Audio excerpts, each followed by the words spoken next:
Welcome to the show on a happy Friday as we get ready to talk some NBA draft prospects. We're getting closer and closer to the NBA draft lottery. So let's talk about some big fellas. Kyle and I discussed yesterday that double big lineup and all. Would the Sixers maybe take one of these big guys around 5 or 6 in the upcoming NBA draft? Should they keep the pick in that range? Well, that's the discussion today here on the PHLY Sixers podcast, along with Derek Bodner, Kyle Newbeck, I'm Devon Givens, Bree producing, all of you in the chat. Welcome to Friday, everybody. It's time to talk some bully ball. Our with first these May big Friday, fellas. by the way. Friday. A May Friday. Yes, it's the first Friday, of the month for us, and we have a lot to talk about with the big guys in the lineups that we may be looking at potentially next to Joel Embiid. Could it be Maluach, CMB, Derik Queen, any other big guy that By the way, as Derek of? will remind us over there, spells his name wrong. Completely wrong. It's not even close. Not even close. Yeah. How about Derek White? It does start with a D, I can second accept letter that, but E, it's not and right. ends with a K. So he's 3 for 5. All right. So we're going to talk about those guys today. Where should they go? Who fits the best? If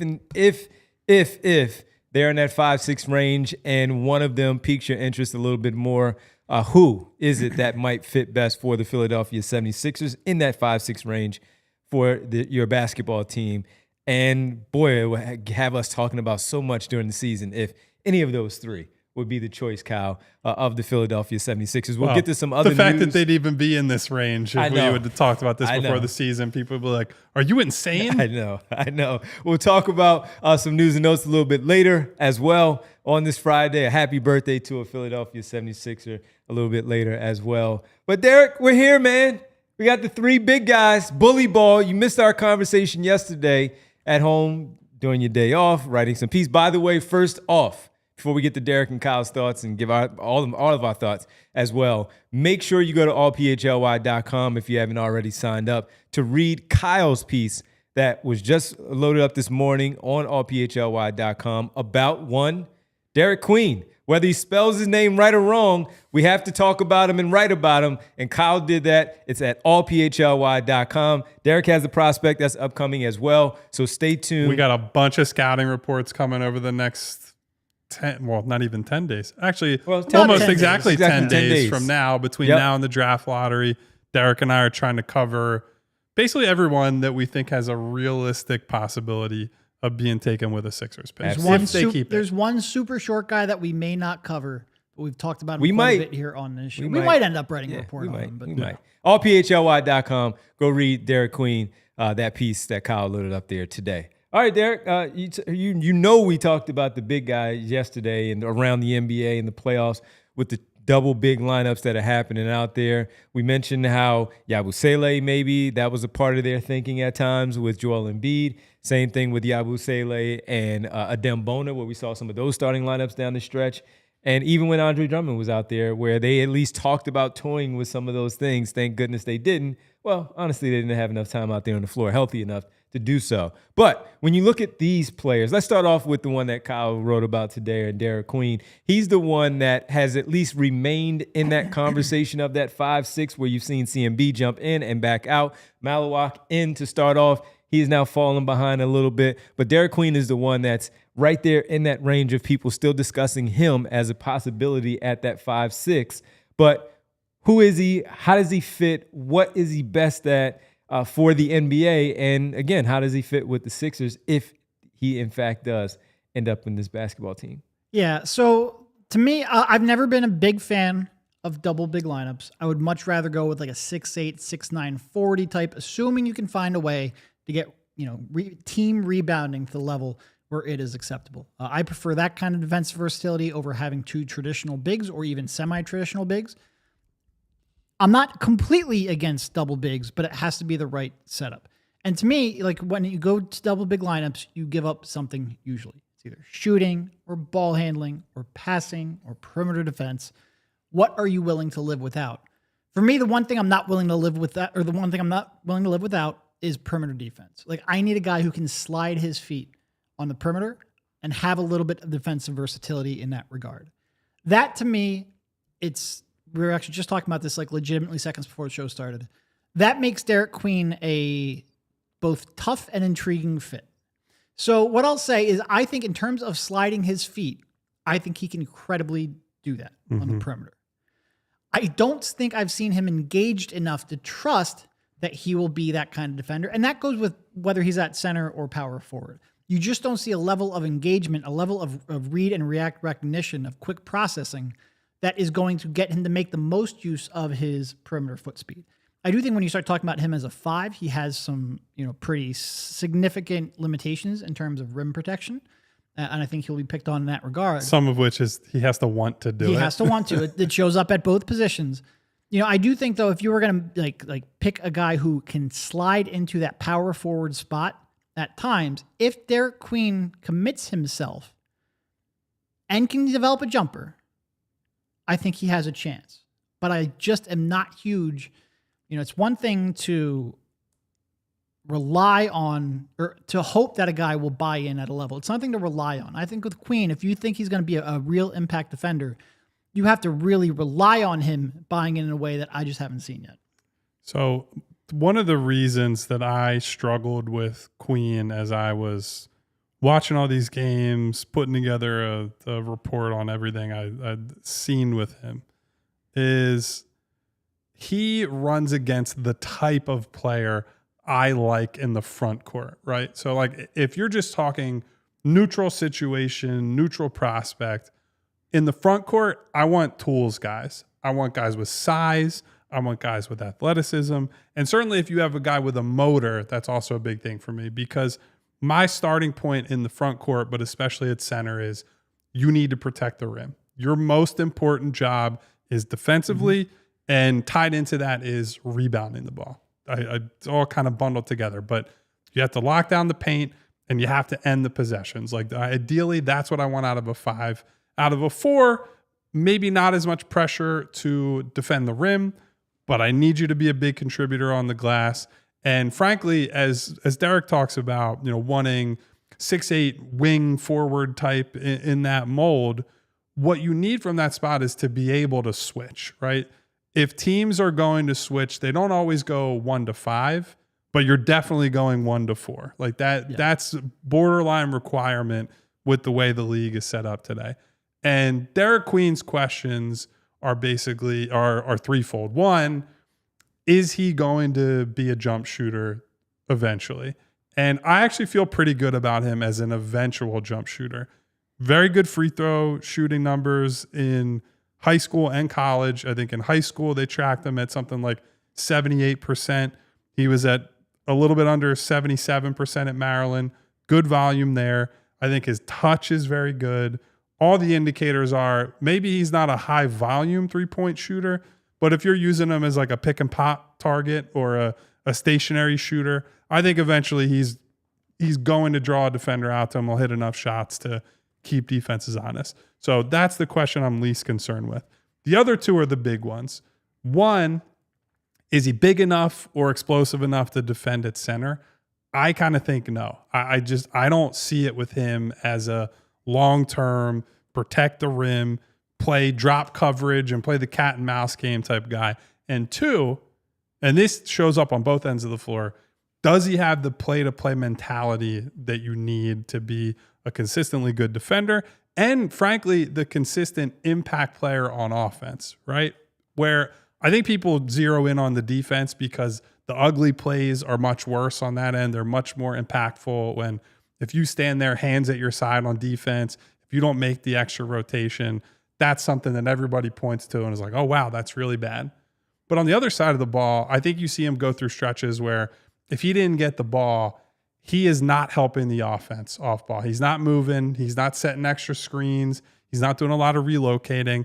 And I don't think this is uncommon for a young big prospect, especially one with his type of scoring talent. Those guys feel, and he should, they feel they should get the ball basically every time they have a mismatch. And when they don't get it, it can turn into a little bit of like, woe is me, head down, and like, I'm going to check out of the game for a little bit. Now, on the other side of it, he is a tremendously gifted offensive prospect, especially for a guy who's 6'10". Devon, you and I were talking about him as I was finishing things up with this scouting report yesterday. I think the handle is really special for a guy his size. I think despite the fact that he's 6'10", he can get really low to the ground and has these ultra soft hands that you see on entry passes. You see rebounding the ball, but you also see when he's taking guys off the dribble, right? There are times when he has like a 6'2" guy is on an island with him on a switch for whatever reason in a college game, and he's hitting an in and out crossover into a spin move, into a step through, and he goes through these moves so fluidly for a guy of his size. And that's just something that you don't find these guys on the street, right? He's a unique player in that respect. I also think his passing ability, although it was not reflected in his assist to turnover numbers in college, is something that gives you hope that this guy could be the hub of your offense. You could throw him the ball at the elbows, high post, mid post, wherever, and he can make all kinds of different passes. He can hit the overhead entry. He can hit the bounce pass to cutters. He can hit with both hands, by the way. He can make the cross-court feed out of the post, find a corner shooter, go over the top, and unlock a team. He can be the quarterback of your zone offense. That's not something a lot of 19, 20-year-old bigs are capable of doing. So he's a real conundrum because for me, one of the things that I would be really excited about from a Sixers team perspective is I do think it's workable with Joel Embiid. And frankly, I think having a Joel Embiid, if he can move the way he used to and he can protect the rim, that's the sort of player he needs. A guy who can shoot jump shots on one end and lock down the paint defensively on the other.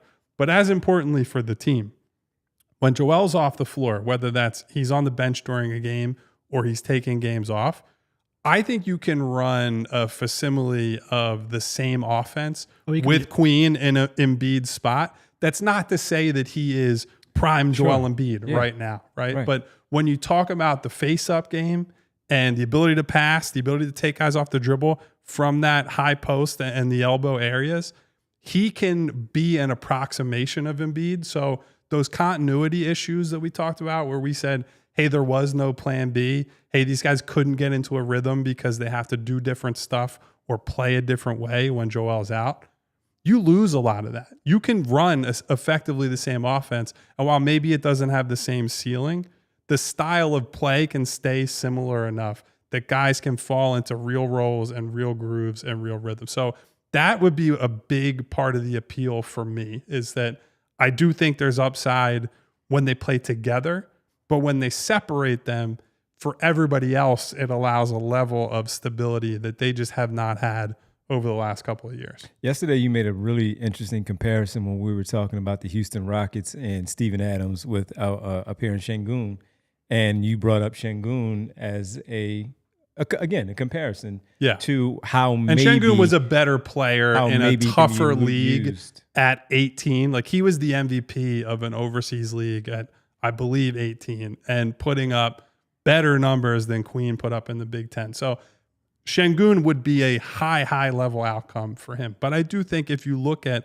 a player like that succeeding in the playoffs, it gives you a little bit of hope that with the right infrastructure and the right development path, that he could be a guy who succeeds in the playoffs. Well, I mean, when you look at a player like him and just the fit with the 76ers and where he is, you see the good. He's in the top 10 conversation, top 6 conversation for a reason, because you see all the good things. The question that I did have, as Kyle brought up, the getting lost a little bit on offense, the pouting, if you will, not being involved, not being engaged on a certain part of the floor because you didn't get the basketball. Derek, in this case, in the Philadelphia 76ers. Well, and you can just drop him right into the scheme the Sixers play. That too. That too. But he's going to be way down the pecking order of getting the basketball if he's on this basketball team. And he has to buy in immediately, knowing what situation he's walking into, and knowing and understanding and accepting his role, number one, as a rookie, but number two, is just a guy that's going to have to earn his keep.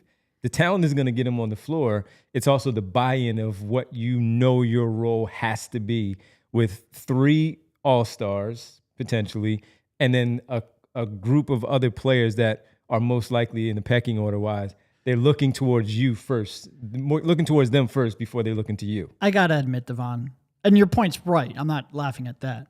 But you talking about like, oh, well, you might be far down the pecking order. You've got 3 stars you got to fit in. I hope we have to worry about that. I really hope that we're concerned about Derik Queen not getting enough touches, because that means people are healthy and on the floor, and goodness, I hope that is the case.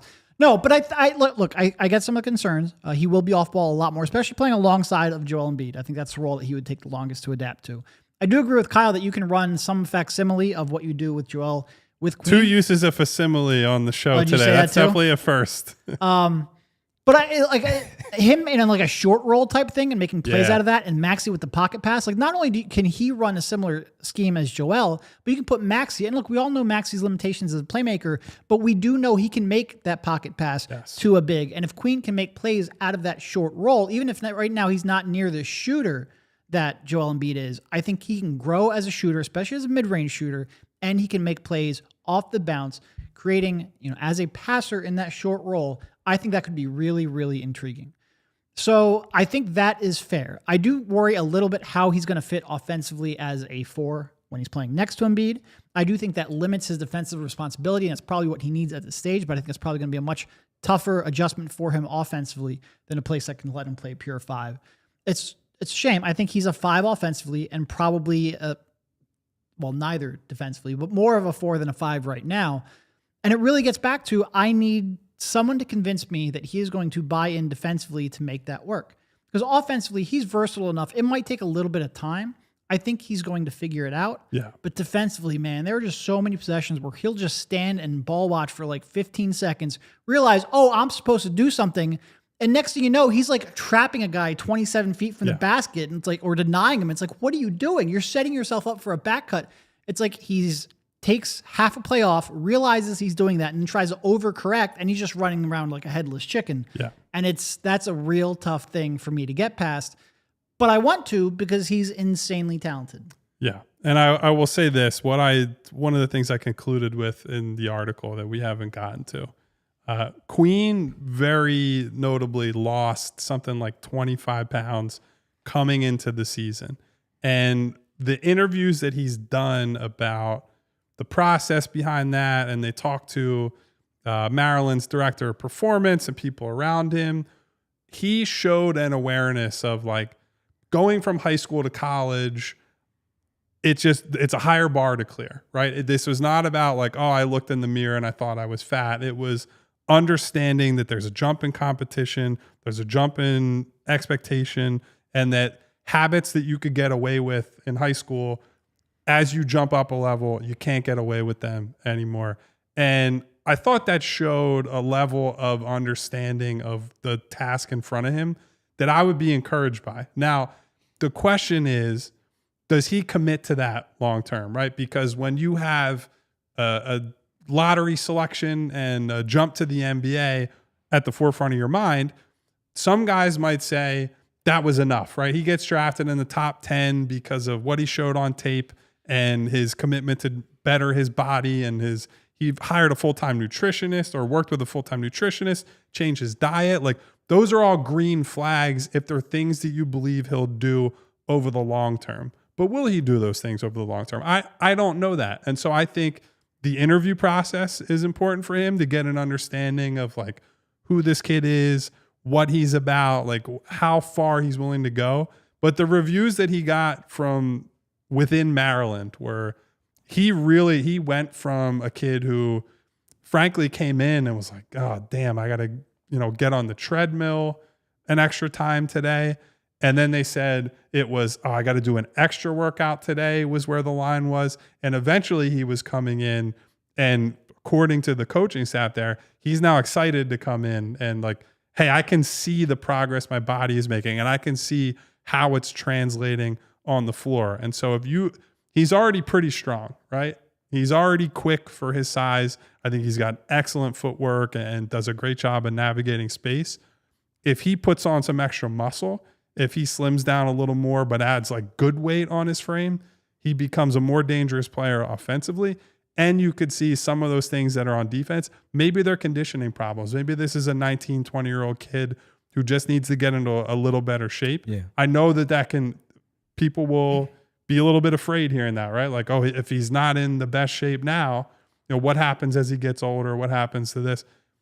I don't know. And that's one of the tough parts of evaluating him too. Do you believe that he's going to continue to get better, or will he kind of stall out on this? I don't know. And then he can shed those weird long sleeves and doesn't have to wear those under the jersey. All right. We're judging him for those long sleeves because I don't even like short sleeves under the jersey, let alone. But the long sleeves, not. No, I thought that would disqualify him from Kyle's rankings completely. It is very much like if you had a Kyle Neubeck aesthetic checklist, sleeves of any kind under a basketball jersey, you're immediately docked under the jersey. It's one thing. You're immediately docked like 5 draft slots at minimum. If you're going to work out, it's one thing to have long sleeves on. Playing in a competitive basketball game on television, take that off, man. Just wear your jersey and let's rock out. When we come back, we'll talk a little bit more about Queen. We'll get into the other prospects that we need to discuss from CMB and Maluach as well. Daily Tankathon spin a little bit later with Derik, some news and notes right here on this Friday as we talk some bully ball with the big guys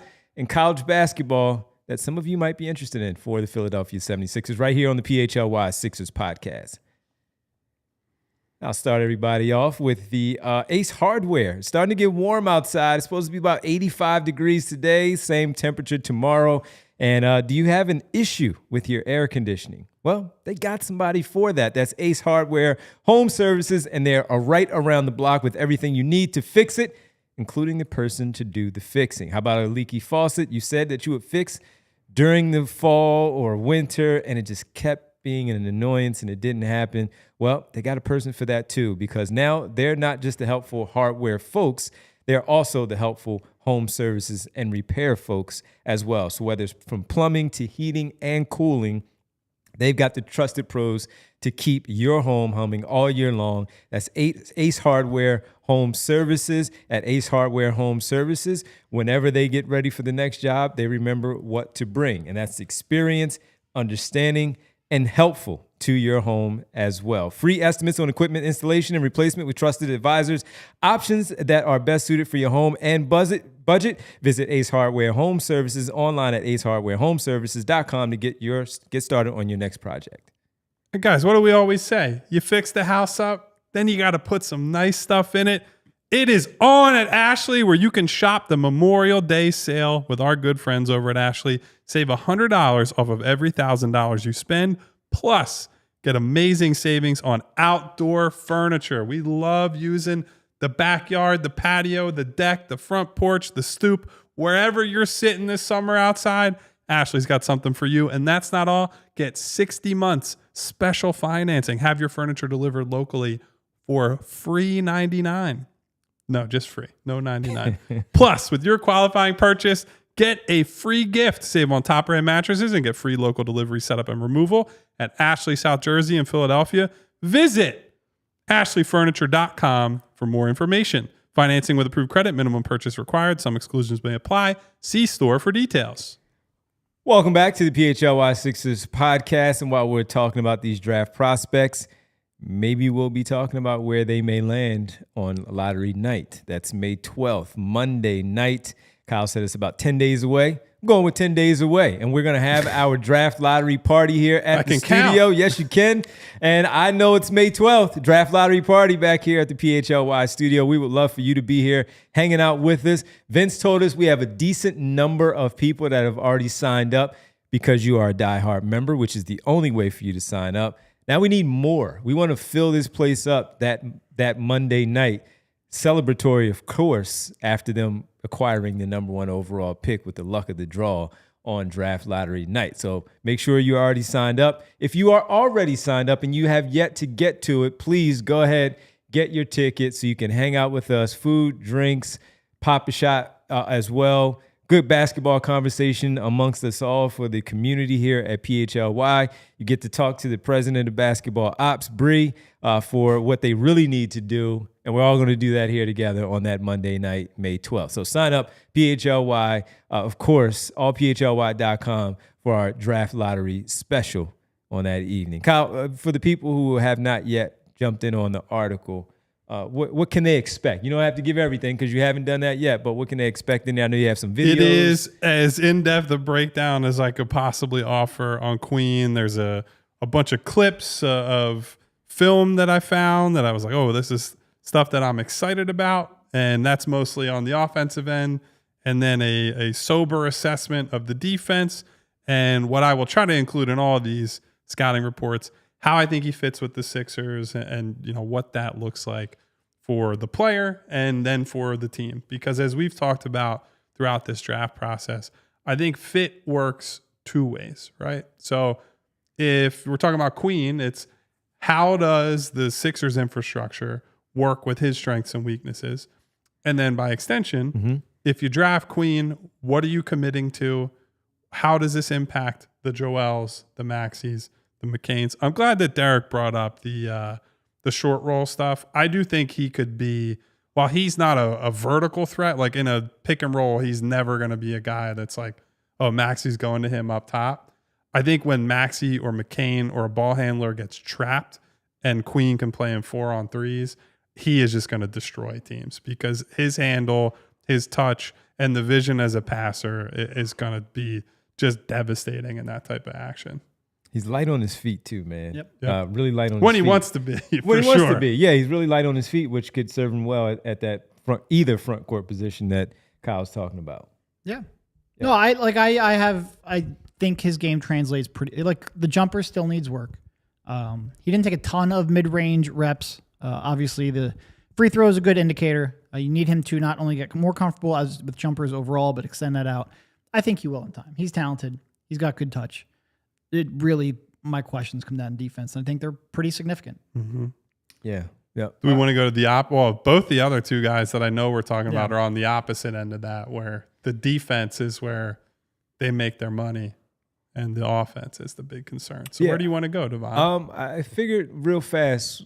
Let's do that at right around going into the 30-minute mark. Real fast, because people did bring up for Queen, the Yabusele conversation of playing him at center, playing him at 4. We knew when he was coming into this year, it was a lot of people. We talked about him maybe starting at 4, but just playing the 4 position in some 5, and saying jokingly, so he's basically Yabusele, but just a bigger version of Yabusele as far as the height goes.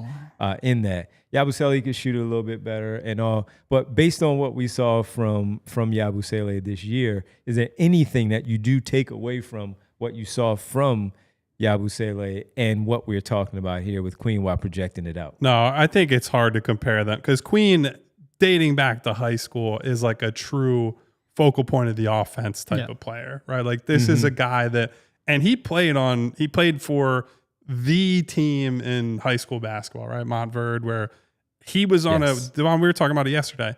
I think his starting lineup was him, Newell, Cooper Flagg, Robert Wright at Baylor, and we couldn't remember who the 5th guy was. But it was all 5 high-level D1 players, including the guy who's going to be the number 1 pick in the class. And Newell, I think, will be probably a lottery guy, right? Or at least top 20. He's at least in consideration for the lottery, certainly top 20 as like a floor range. But within that team, he still was a highly productive player. They won a ton of games with him putting up double-doubles and lots of numbers. And so this guy has been a featured player in a way that Yabu really was not. Now, certainly Yabu has he's got good passing vision. He's a smaller guy, although Yabu, I think, is a good bit shorter than Queen. We'll have to see where those measurements come in. But yeah, I think it's tough to compare them because Queen is very unique as a offensive weapon. And Yabusele knows his role. Yeah. He knows who he is. He knows his role. He knows how he fits into things. And while defensively they're similar, offensively Yabusele does understand what his role is out there on the floor. Yeah. No, I don't really think the comparison fits at all. Yabusele's strength. I just wanted to bring it out. I didn't want to ignore them bringing that part up. Yabusele's strength this past year was as a pick and pop jump shooter. Queen pretty much doesn't shoot jumpers. Like I looked it up while we were talking. He was about 25 possessions used in the mid-range, 25 from deep, somewhere in that range. It wasn't high volume at all. And Yabusele's a pretty smart defender. He's just too short and too slow. Queen's kind of like the opposite. He's a little short as a true 5. He was like right around 6'9" in shoes. but not terribly. Like, he's not undersized like Yabu undersized. Like, he's got a 9-foot standing reach. He can alter some shots if he's in the right spot and making the right reads and all that stuff. So I think their problems are almost mirror opposites of each other. Absolutely. All right. Well, with that, let's pivot to another guy after we take this quick pause. And we're probably going to lean into, is he the better fit CMB? Oh, Collin Murray-Boyles when we get back right here guy, on the PHLY CMB Sixers podcast.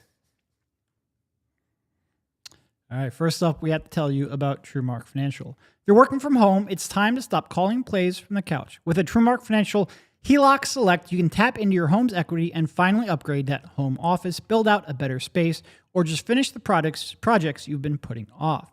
With a HELOC Select, you get a great low rate, flexible access, you can pull funds all at once or only when you need them, lower rates than most personal loans, and no penalties if you pay it off early. Visit TrueMark.com/PHLY to apply and turn your work from home game into a winning play. Terms and conditions apply. Visit TrueMark.com/HELOC for details. Federally insured by the NCUA, Equal Opportunity Lender, NMLS 404938. All right, and I need to tell you about a little betting going on with the Bet365, the great people who sponsored us all season long, and it couldn't have been a better partner with Bet365. And tonight you only have one game in the association. That's Houston and Golden State in Golden State. So with them being there, you might want to go ahead and check out Bet365 and become one of the more than 90 million users worldwide to make maybe a wager on that one. Do you feel like Golden State can close out this series over Houston? Or will Houston push it to a game 7? You can go with the player props. You can go with the parlays together and not just the player props, and maybe even a future as some of these other series have already closed out and you want to pick your squads that you feel are going to advance to the Eastern Conference and Western Conference finals. Go for it. Bet365, as far as baseball goes, or the NHL playoffs, they've also pioneered live in-game betting. So if you want to get in there for some early payouts in the NHL, and the NBA, have at it at Bet365 once again. And new customers, got some breaking news here, folks. New customers get $150 in bonus bets when you bet $5. That's win or lose. Nobody else is doing that. Sign up. Use the code PHLY365. Deposit 10. Place a bet for $5. And you get $150 in bonus bets if your bet wins or loses. Bonus bets can be used on the spread, totals, player props, futures, and more. As I mentioned earlier, whatever the moment, it's never ordinary. At Bet365, download the Bet365 app. Once again, you must be 21 plus, physically located in Pennsylvania. If you or someone you know has a gambling problem and wants help, call 1-800-GAMBLER. All right, I don't know if any of these new guys, welcome back to the PHLY Sixers podcast, are golfers. I don't know, but maybe they would like to hang out with us at our second annual PHLY. That's right. Liberty Open that we were unavailable to attend last year because of Team USA and Summer League. We will be here this year, Saturday, June 14th. Shotgun start at 2 p.m. Valley Brook Country Club, some prizes, some drinks, some food there as well. Jaws' golf course, it's fantastic over there in New Jersey, right across the bridge, so it's not a long trek for you. And you get to just simply hang out. So go to allphly.com once again /events. Check it out. It's presented by Xfinity. You get some swag there. Bree said it was Bree. I always say the Stanley Cup. What else was this? You had some golf balls.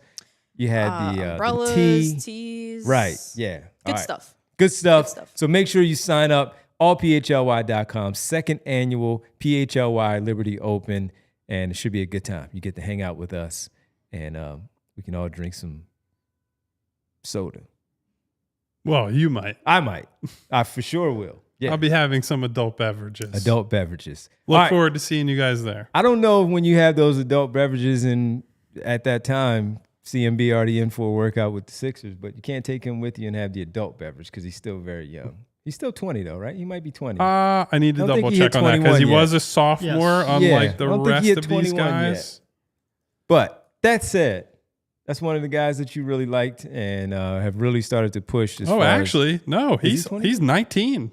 There you go. Turns 20 in June. Sorry, man. You got to drink the soda with me, CMB, but you can golf with Kyle. Kyle, what makes him possibly the best fit of the three that we discuss here for CMB and the Sixers? The case for CMB is that long term, he could be one of the best defenders in this class, right? And comparing him against Maluach will be interesting because Maluach, I think, has a clearer path to being that sort of guy, being that he's humongous and can protect the rim and has a track record of doing that. And CMB's measurements are going to matter a lot, right? Because he is not a full-time center unless he has outlier wingspan measurements that we'll have to see what happens at the combine. I was talking with members of our Discord today. He is one of the guys to watch at the combine measurements to see what is this guy physically and how does he measure up. But if you're talking about instinct, motor, quick processing speed, decision making, CMB is your guy, right? Like he's going to, if you get the 100th percentile outcome, and I am not saying that you're going to get this outcome, he's a guy who resembles what Draymond Green is, right? And obviously, Draymond had a lot of things break his way, right? His shooting not mattering because he got to play his entire career with Steph Curry and Klay Thompson is a big deal. But if you look at the things that make Draymond a high-level defender, it's the communication. It's moving people around. It's beating guys to spots before they get there, just seeing I'm a step ahead. I'm even 2 steps ahead of what's happening. And I think what I love from CMB is you can see him diagnosing plays in real time, even as his teammates who were not good are on like a completely different wavelength. There are times when he got to a spot and 2 and 3 other guys are like head in the clouds, don't know where to be, and the other team scores anyway. He just blows up plays constantly, right? He is an event creator. He's got big mitts for hands that when guys are throwing passes in his direction, there are times he gets deflections, and then there are times when he's just snaring the ball out of midair. And so he isn't a crazy athlete, but compared to Queen, for example, I think he's got some more verticality where he gets up and will block more shots and is a very willing defender on that end. I think he is a super high field player. So that's mainly on defense, but I think you watch his playmaking on the other end and see some of the quick touch passes and reads he makes on that end. I wrote an article recently about all the guys I think would be in play for me in like the 5 or 6 range. There was a play that he made, I think it was early season. It wasn't against a great opponent, but he's catching a lobbed entry. And rather than catching the ball and waiting to, land on the ground, make a read on the play, he sees the second defender cheating in from the perimeter, and in midair, basically volleyball spikes a pass into a shooter's pocket without that guy moving, immediate catch and shoot 3, bang. And it's that type of stuff that you're like, he's just seeing the game quicker than other people on the floor. So all of that being said, I don't know if he will ever shoot well enough to be a high-level player in the NBA, let alone a guy who can play next to a Joel Embiid, because if the shot doesn't come, he might be one of those guys that teams just ignore. If you go through all his offensive stuff, like how he compares to other prospects, good roll man, very good post-up player, good cutter, good transition player, all these things generally work in his favor. He is a brutal spot-up shooter, and any jump shot that he takes is a win for the opposing team. So different position, but we saw it kind of as a wing player with Matisse Thybulle, where he was a fantastic defender, but they would just leave him open and dare him to shoot the basketball. Now, at least Matisse was more willing of a shooter. Yes, he was a willing shooter. That's the other thing with CMB is that he just didn't take a lot of shots, or at least a lot of jump shots. Now, the difference between him and a Thybulle is that he has shown self-creation ability. He certainly has a back-to-the-back basket post game. He is strong as an ox. So, like, you get him around the rim, he's someone who's going to create offensive rebounds, put in some putbacks. I think he's going to be just like Queen, although a much different version of the player, going to dominate 4-on-3 type situations because you get him rolling downhill. He can either go right through somebody or make the right pass. Like there are a lot of things he can do. And his ceiling outcome is tremendous. But the reason that he's generally considered more of a back of the lottery, and I've even seen him mocked as low as like 20, for example, is that the jumper is so critical to making it work because he can't play center full time. I think you can use him as a small ball guy with the right lineups because of how smart he is. But he's going to have to play at least some 4. And when you're a 4, you can't be a non-shooter. It is just non-negotiable the way the league is today. So that is the big concern. And for me, it's really the only concern. It's just a huge one.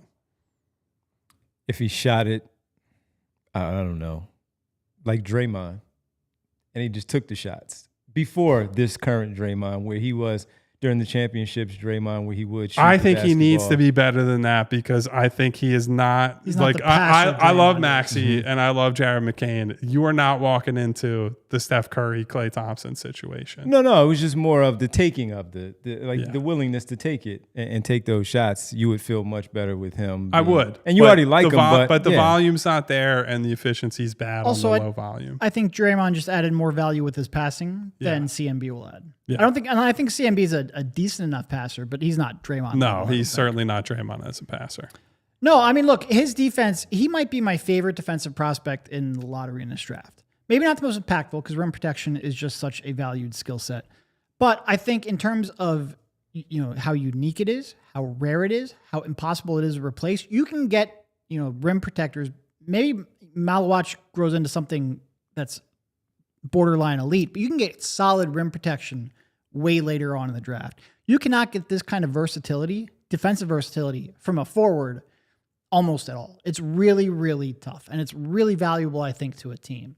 It is like the way that he processes the game, which Kyle talked about, but like he will be calling out rotations for his teammates. He will not just be making the scram switches. He will be pointing out and he will be barking at his teammates. It is really great to watch him make not just the first read, but the second, the third, the fourth rotation in a possession.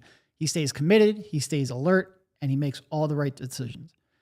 He needs to be able to shoot. It really is like there is almost nobody in this draft class whose swing skill is so obvious as CMB's shooting. Because I do think he does some stuff offensively. It's all at the rim. I think like 84% of his points came at the rim. And it's, he's got some skill as a driver. He's a bowling ball. He's tough to stop. He's physical. He can, take contact and still finish.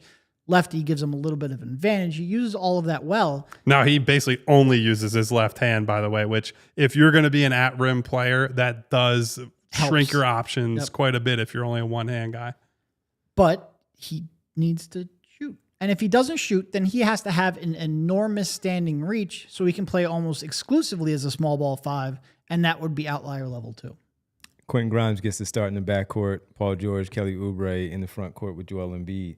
Grimes comes out. CMB is the first guy off the bench. What does that defense look like with Maxey, of course, as the guard, but Oubre, CMB, Paul George, Joel Embiid? I mean, the defense is great. Could that be?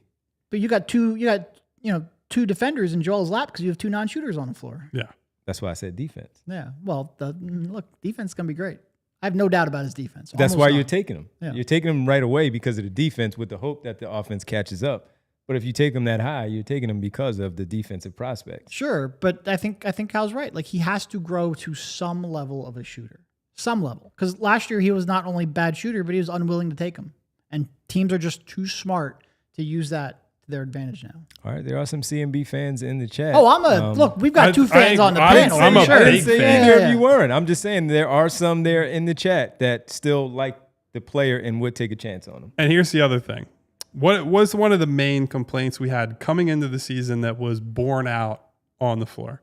They didn't have enough smart players, right? They didn't have enough playmakers, but really they didn't have high field players. Yep. CMB is a high field player. It's the guys that overcome any kind of skill deficit are the players that just think the game better and faster than everyone else.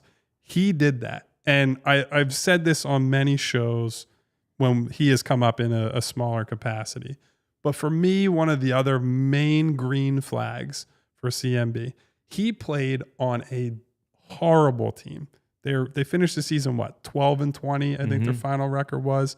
And that last stretch of the season was a slog, right? It's the type of stretch where it doesn't matter the sport. In college athletics, when the season goes off the rails, most of the guys that have aspirations for, I'm going to the next level, I'm doing this, you just watch their commitment, their focus, or however you want to put it, it just dives off of a cliff. Not only did that not happen for him, he was killing teams down the stretch. He was still like, I don't care if the team is bad. I don't care if the chips are down. I'm playing hard and I'm going to do whatever I can to put this team in a position to try to win. Was not ultimately able to do that. But you want to talk about someone who's going to survive through adversity, who is mentally tough enough to be like, even if we're bad, even if we're going through a tough stretch, it does not give me an excuse to say I'm mailing it in. That's the type of guy I want on my basketball team. That's someone that, frankly, they don't have a lot of those guys, or they didn't have a lot of those guys last year.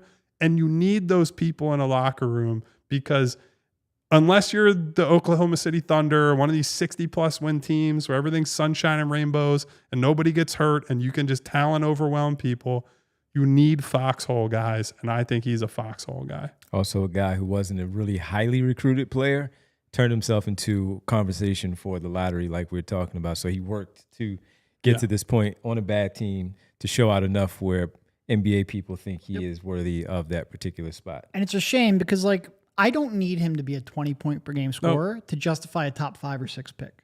I don't need him just to like be with a VJ, focal point. similar thing. I need him to be a 3rd or 4th or even a 5th option on offense who can make shots and spread the floor. And if he does that, I think he adds enough value on defense, even if it's a 4th or 5th option, that I can justify taking him with the top 6 pick. But that floor spacing, it needs to come along. All right, let's get to the other guy where offense challenged, of course. But he's a big man who really just does a lot of good things defensively also, but in a different way at the center position. Kyle Dukes came in Maluach, and he finally put his name into the draft. He is with Clutch Sports. We were worried about him not declaring for a little bit there. Second. He left that real down to the wire. Yeah, with Clutch Sports. Saw a video from Jonathan Gavoni where he was working out, so you saw some stuff, some action happening with Maluach. And if we were talking about him right now, still in this conversation, which we are, obviously, because we're bringing him up here, when you look at him now and the challenges that he has offensively, that's one thing. But to anchor your defense at the 5 spot and maybe eventually taking over for Joel Embiid, being a backup for Joel Embiid in this spot, what are the cases for and against? I mean, 4 is he's humongous. Yes.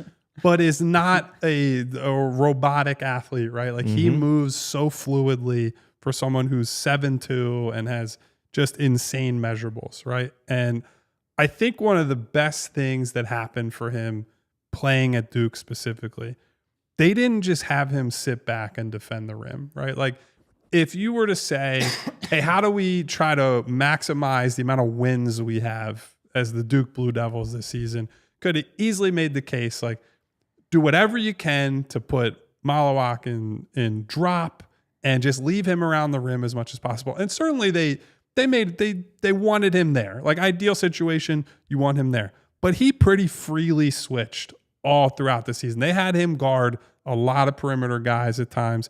And you can see sequences where he went through 3 and 4 different assignments where he's stepping out, he's playing up high past the 3-point line, showing his length, drop and recover, switch onto somebody else. And then ultimately, when somebody else's man is the driver at the end of the possession, he's back there at 7'2" with good timing and a huge wingspan. And even if he doesn't block the shot, he's so big that these guys are like, well, what the hell am I supposed to do? And that type of player, the ceiling for him on defense is just incredible, right? If he puts it all together. Now, I have my concerns about the workload that he had at Duke, where he's only playing, I think it was like 21 minutes a game. I don't know the exact number off the top of my head. Somewhere in the realm of 20, 21 minutes a game. 21.2. He was not a high usage player and frankly should not have been. He's not equipped to do so. But he is not a player I ever expect to be a focal point of your offense. He will be a play finisher. He had a ton of dunks this year where Knipple and Flag are throwing him lobs, and he's got a humongous catch radius and is good in that type of role. But if you ask him to put the ball on the floor, if you're asking him to decision make, right, get the ball in his hands and make a pass or do anything advanced with the ball, you don't really trust him to do that. So that's a really tough sell for me. On the one hand, the defense has best defender in the league type of ceiling if everything goes right. I think the floor for him on defense is pretty high. Like Duke was an incredible two-way team this year. Cooper Flag, a big part of that, but Maluach as the anchor back there, critical to all of that. The argument against it for the Sixers is that unlike with a Queen, unlike with the CMB, unlike with some of these other guys, there just is no case that you can play him next to Joel Embiid. And so this is strictly I don't think Joel is playing anymore type of pick. Mm-hmm.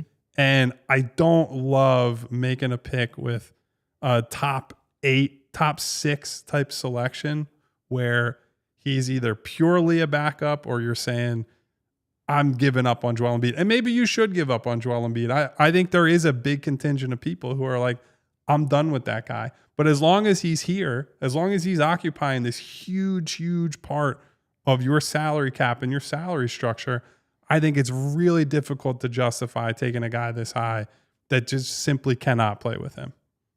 Man, busting out catch radius. I didn't know we were covering the NFL draft here. Is he setting the edge? Is he a good downhill runner? From Fran, his hip bend coming around the corner. No, look, it's tough because I feel like Maluach is a type of archetype that I like. But he is like my type of center for sure. There's two things. First of all, I don't love investing a top 6 pick in him. I want some kind of upside or at least some kind of uniqueness. That's where CMB comes in. I think that defensive versatility is unique. I feel like I can get 85, 90% of Maluach with a much lesser asset. Now, I haven't been convinced outside of that in the entire time that I've been trying to convince myself. And part of it is he was not an elite shot blocker at Duke. Yep. Part of that, I think, is because, as Kyle mentioned, they had him playing on the perimeter more than you typically would for a 7'2" guy. I think that also impacted some of his defensive rebounding numbers as well. But he's just, if you compare him to a lot of the elite shot blockers, his block rate is just nowhere near a lot of the other top prospects. Which doesn't mean I don't think I still think he's going to be he's going to impact a lot of shots at the rim. But if you're going to give me a guy with that kind of limitations and use a top 6 pick on him, I need him to be elite. Not just impactful, not just good. I need him to be tone setting, defensive anchor, top of the league, elite. I'm not 100% convinced he is. Like, it's one thing to, yes, he spent a lot of time on the perimeter. I didn't think he recovered all that well. I think a lot of times his initial reads were a second slow and he didn't get back because of that. And certainly some of that might improve with age and experience. Like, he didn't play a ton, but there's a threshold for me if he needs to be elite. And I think he might only be good.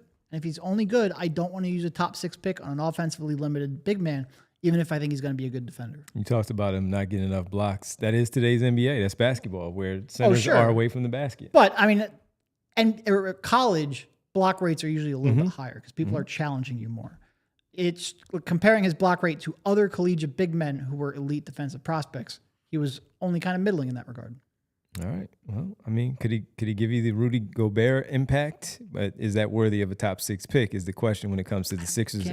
If you knew he would be Rudy Gobert, then yes. Yeah, that's absolutely worthy of a top 6 pick. And I don't like Rudy Gobert for a bunch of reasons. But if you're talking about a perennial defensive player of the year type of guy, yeah, of course that's worth top 6. It's just, I agree with Derek. I don't know that he gets there for several reasons. And Rudy Gobert, despite the fact that he had a 2020 game the other day, offensively, he's got real drawbacks, right? And so while that's not as important when you have Maxey and McCain and some of these other guys, it is something that as a team building concern, you have to think about. It's wild. I never thought Queen would jump ahead of Maluach on my rankings. And I'm still not 100% convinced because I can talk myself out of either of them pretty quickly. But at the very least, there's an upside play with Queen that I just don't see with Maluach. Okay. All right. I struggle with Maluach a lot because he is in my wheelhouse as a center. I want tools guys. If this was the 14th pick, give me in a second. Yeah. It's just when there's so little, and by so little, I mean basically none in the self-creation department. I don't know, man. I just would rather take a bigger swing on offense because I think, to Derek's point, I mean, they drafted Adembona in the 40s. Yeah. And Adembona was good. Adembona was an impactful rim protector with no defensive help around him for like 2 months at the end of the season. So I don't know. I think you can get, certainly not all the value. You can get some of the value and swing for something else higher in the draft. It's just not as unique to get shot creation and, playmaking and all that as it is rim protection. Now, what I will say, and the reason I haven't completely been able to quit him is, first of all, he's huge, not just 7'2", but also with a massive, Wemby-esque standing reach and wingspan. But also, he's just very fluid on the perimeter. That is his unique skill. The fact that he can move his feet like that on the perimeter while also being absolutely massive. But it just hasn't translated yet. And like I said, Kyle's point was one that I've been bringing up a lot. I think he can get 85%, 90% of his defensive impact with a much lesser resource. And in order for me to use a top 6 pick, I need to be convinced he is Rudy Gobert level, and I'm just not. All right, let's get to the super chat that has come from, who was that, Bree? DJ, a.k.a. Mr. Sandman, bring me a dream, #1 overall pick. Hopefully, if Joel is making $50 million a year, no more excuses about getting double-teamed and not enough spacing. Giannis won with Lopez. Who, by the way, shot the heck out of the ball when they actually were winning. And by the way, Giannis has lost in the first round 2 years in a row. Correct. So Giannis has a very checkered playoff history. He's not the guy that's like, oh man, what an unassailable playoff record. Right. Which is a point we've been making a lot with legacy. Like, you need one breakthrough, and Joel hasn't gotten that, and that's going to haunt him for the rest of his career and legacy if something unexpected doesn't happen. But it's one thing to call it excuses, but it's reality. Spacing matters. The ability to easily double matters. The ability to ignore people on the perimeter matters. You can call it, making excuses. It's just the reality of basketball. Teams are super, super smart on who they can help off of on the perimeter and how they can use that to make players' lives hell. You see it with Boston. It's so hard to send any kind of help towards their big two because everyone on the floor can shoot, can catch and go, can make decisions.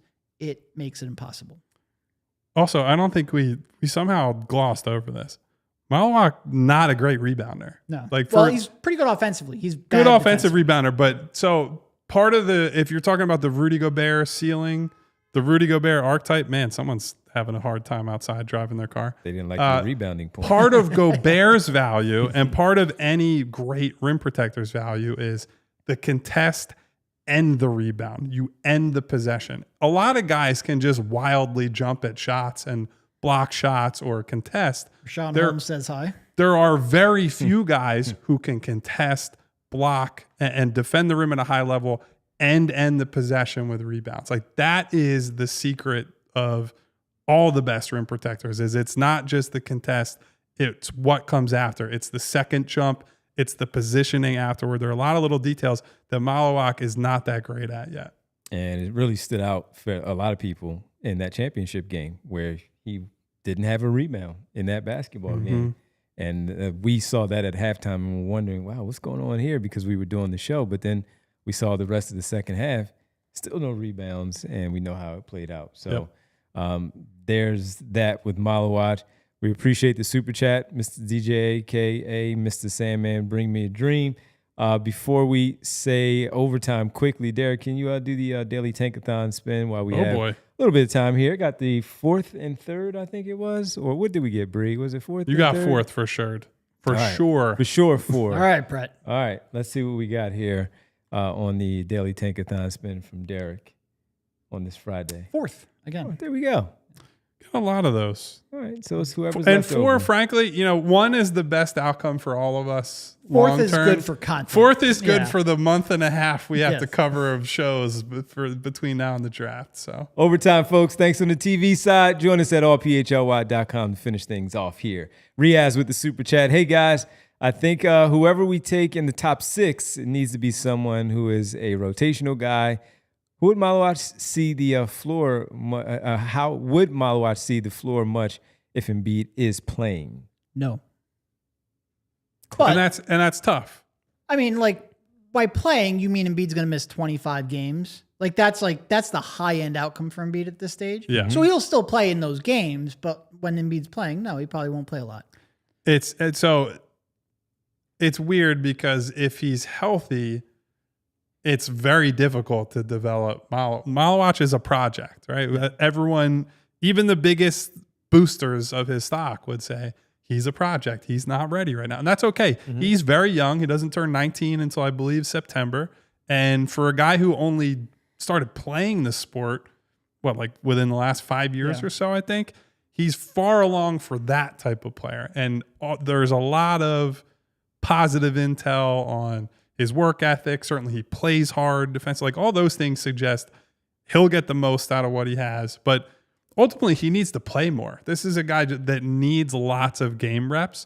And so if Joel's healthy, and again, big if, I know, you might not be able to get him the game time because he's not learning anything going down to the G League. Like it's sending Maluach down to play down there is like, he's not getting anything out of that. Except for their system of how they do things. They do a good job. Like this is not disparaging the Blue Coats. No, I just mean the league they itself do the stuff that they do based on what some of the Sixers do. So at least he'll get some of that. Yeah. But he has to play. We could use games. This the word again. He'll get a facsimile of the Sixers system down there in Delaware. Right. Had to hit the trifecta. You got to do it. Got to do it on a Friday.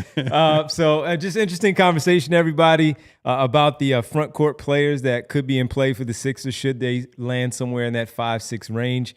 And maybe even as we've talked about, maybe even trading back if they do like one of those, but they feel like they can get them maybe a spot or two behind that 5 or 6 once the draft lottery is in fact in order and is set.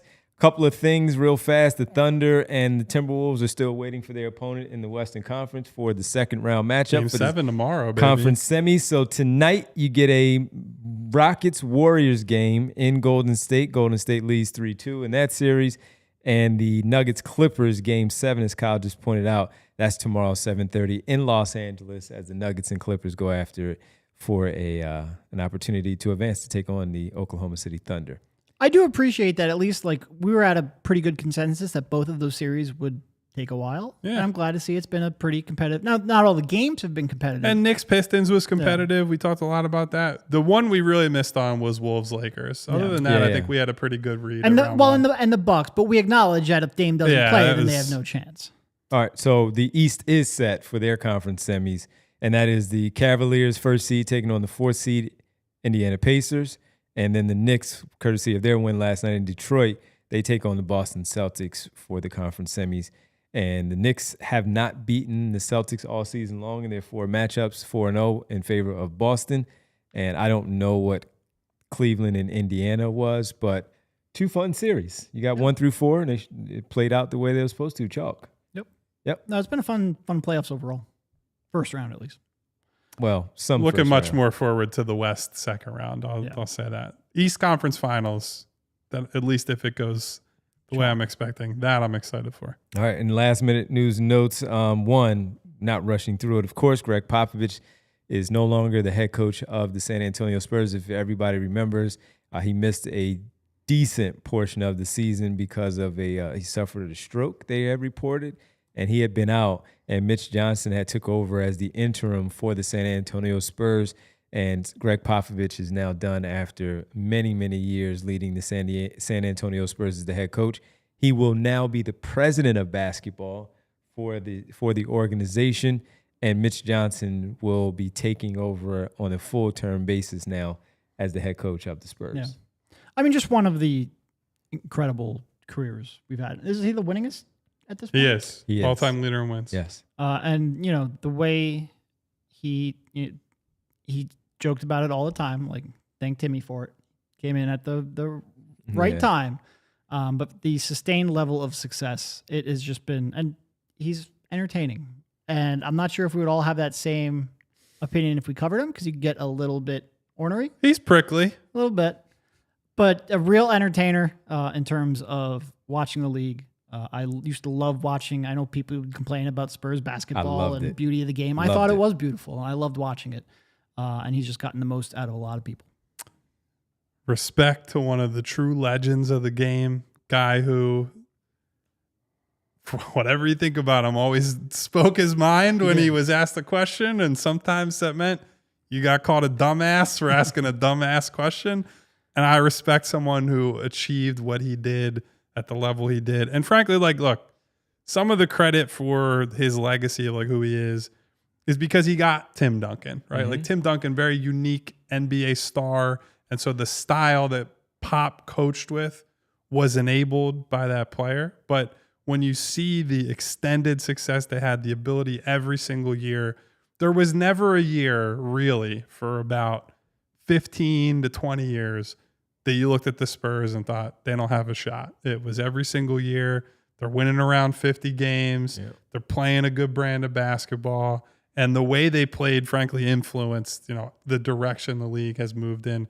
They were not a team that was a 3-point heavy team, but if you're talking about the more Eurocentric style of play, sharing the ball, motion offense, all that, he has his imprint all over today's league. So obviously all of us wish him the best, that he's able to get healthier, put this stuff behind him, and enjoy his years as team president over there.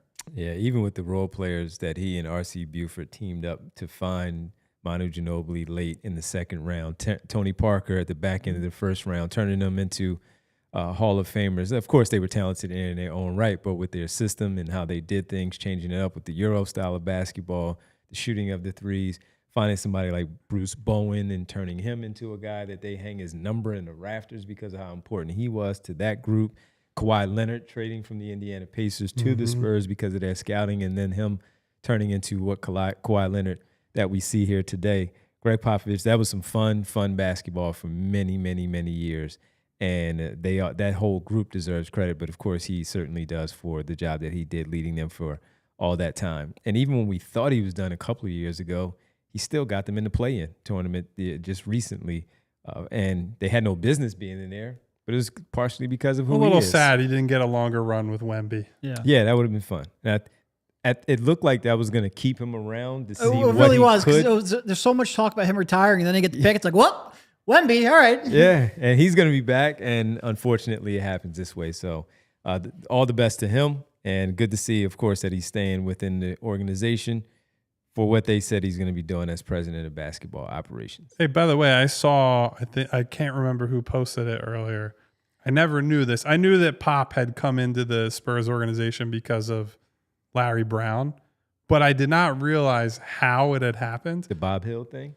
So apparently during Pop took a sabbatical in like 86 or 87 where he was studying college coaches, like met with Dean Smith at Carolina, met with Larry Brown, who I believe was at Kansas at the time. And, he's taking bits and pieces from them. He develops a rapport with Larry Brown. And then he's coaching like D3. And Larry Brown gets the Spurs job. What is that, 88, I think it was. And Pop gets a phone call while he's coaching Division III basketball, like, hey, would you like to be an assistant coach on my staff in San Antonio? And he was like, what? And he said, it was a whole newspaper article back in the day. He's like, there are probably, 5,000 coaches out there, and there are 50 guys Larry knows that he could have given the call to, but he gave it to me. So, it's crazy where opportunities come to you in life. You never know how it'll happen. And from that sabbatical and that time with Larry Brown, he joins the organization and becomes an absolute NBA legend. Yeah. Well, they had worked together at Kansas at one point. I think he volunteered as an assistant coach at Kansas. So there's a relationship there. All right. And finally, like clockwork, Lakers season comes to an end, Kyle. And you get LeBron James suffered a grade 2 MCL sprain in his left knee when he banged knees with Dante DiVincenzo in Game 5, the elimination game for the Minnesota Timberwolves. 3 to 5 week recovery timeline, courtesy of Dave McMenamin of ESPN. There you have it. No comment. Thank you. All right. We got some comments on Get all well of you. soon, LeBron. Right. Got to gear up to play with Bryce in 2 years. Yes, he does. Yes, he does. All right, let's get ready for the final one of the week. But by the way, Bree had she asked a question in a poll here on the show. Should the Sixers go big? 55% pass. 44% give me a big. I feel like, honestly, we've had very few polls where there's like a clear, huge majority. It's a lot of 60-40, 55-45 in that range. Man, that's because Bree's putting up good polls. We're asking good questions around here. Important offseason for the super producer for the squad, and they better get it right, or else, man, this is gonna be a busy offseason no matter what. All right, let's get to the world famous on Friday, heading to the weekend. Roll call. Thank you, everybody, for being here. First of all, I got a shout out. I'm not using this fake name that you're using there. Yams. This Ronnie James nonsense. I know that's you, Yams. I recognize you can read tone and someone's voice through text, even though we have never met, at least to my knowledge. I know that's you, Yams. We appreciate you stumping from Maluach as you have been for 2 straight months in our show chat. Usernames. We love you, buddy. Thank you for being here. Thank you also to my girl Winona, to Riaz, what up, Riaz? To Bootzilla, Boots, to the 76th man who was giving out some hellos and some shout outs at the beginning of the show. So thank you to the 76th man. Appreciate it. Thank you to INS. Thank you to Habib215. Habib checking in. Sean Ford, what up? I believe our super chatters today were Riaz and DJ, Sandman. aka Mr. Sandman. Bring me a dream. We have Attila hanging out. We got Brian Knight. B Knight. Who else we got in here today? Mellow 3-point. We got man. Darkness. Turn the lights down for the Los Angeles Lakers. Gone. Really turning those lights down. And the Detroit Pistons. Mary Overfield. Detroit basket. Get out of here. Gone. Gone fishing. Hello to Mary, as always. Mom's grandchildren. Hello, Mom. Have a good weekend, Mom, and everybody else, obviously. Eugene Ross. Igavini. What up, Igavini? We have. What up, Gene? Tobias Crumble Harris making an appearance. Good showing last night.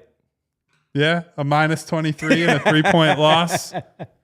Oh, free promo for Austin Crow. That's a tough one. Hello, Austin. How you doing, buddy? His final last SB night. Cole. What up, SB? Who else do we have in here? We had someone, Yamir, who said that I'm an Embiid apologist who apparently missed the show within the last 2 weeks where I said I would send him packing this summer. I mean... It does help to listen from time to time, guys, but you could also just live in your own version of reality if you choose. Thank you for being here, Yamir. Thank you to everybody else who I can't get to because I can no longer scroll Sal earlier any further. Sal was here. Yeah. I'll shout out Jay the Jungle. Shout out all our people who know are hanging out usually. Guys, thank you for making Friday a fun day for us. Please hit the subscribe button. Please hit the bell icon so you get notifications each and every time we go live. And hit that thumbs up button if you want a big on the Sixers who's not named Joel Embiid. But also hit that thumbs up button to say, thank you, super producer Bree. By the way, shout out to Jess with the Purple Heart. Almost forgot. Purple Heart. Thank you, super producer Bree. Hit that thumbs up because she's holding it down no matter what we're talking about, no matter what we are doing day to day. We will be back Monday, 3 p.m. I believe we'll be doing that remotely from home. Yes, we will be. Because there are some secret projects going on at PHLY right now that you'll find out about soon enough. Until Monday, have a good weekend. Stay safe out there. See you then. See ya. We all silly like the mayor.